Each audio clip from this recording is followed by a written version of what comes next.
नमस्ते बेटा। क्लास 8 में आज हम फर्स्ट चैप्टर का थर्ड पार्ट यानी उसके लास्ट 3 श्लोक करेंगे। 5th श्लोक कर रहे हैं बेटा हम। विहाय पौरुषम यो हि देवम एव अवलंबते प्रासाद सिंहवत तस्य मूर्धन्यः तिष्ठन्ति वायसः।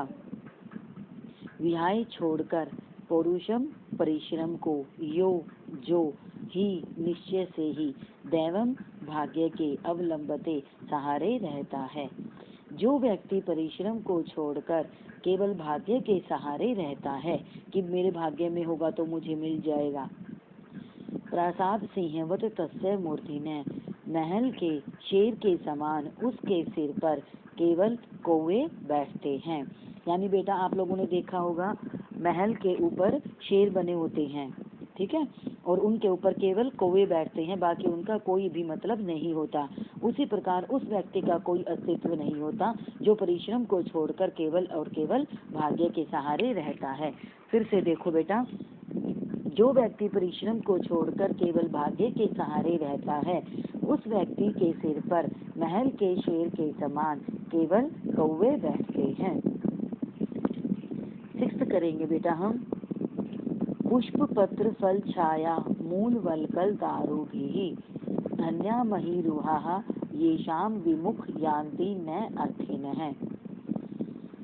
फूल, पत्ते, फल, छाया, जड़, लकड़ी और पेड़ की छाल के द्वारा ये पेड़ धन्य हैं, जो कभी भी किसी भी याचक को, याचक यानी यहाँ मांगने वाला है बेटा, अर्थिन है याचक, जो कभी भी किसी भी याचक को खाली हाथ नहीं लौटाते।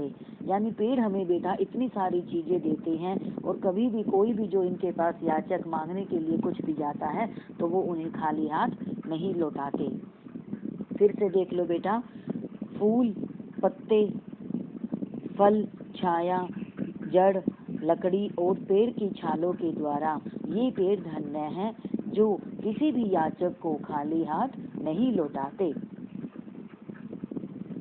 7th और लास्ट हम करेंगे बेटा।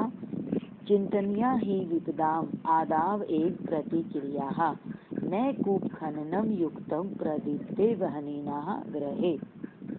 चिंतनिया सोच लेना चाहिए, विपदाम विपत्ति, आदाव एक आने से पहले ही, प्रतिक्रिया समाधान, हमें मुसीबत के आने से पहले ही उसका समाधान सोच लेना चाहिए।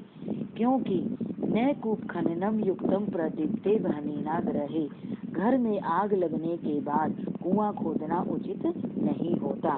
उसी प्रकार बेटा विपत्ति आने के बाद यदि हम उसका समाधान ढूंढने लगते हैं तो वह अनुचित होता है। उसी प्रकार जिस प्रकार घर में आग लगने पर कुआं खोदना। फिर से देख लो बेटा, विपत्ति के आने से पहले ही उसका समाधान सोच लेना चाहिए।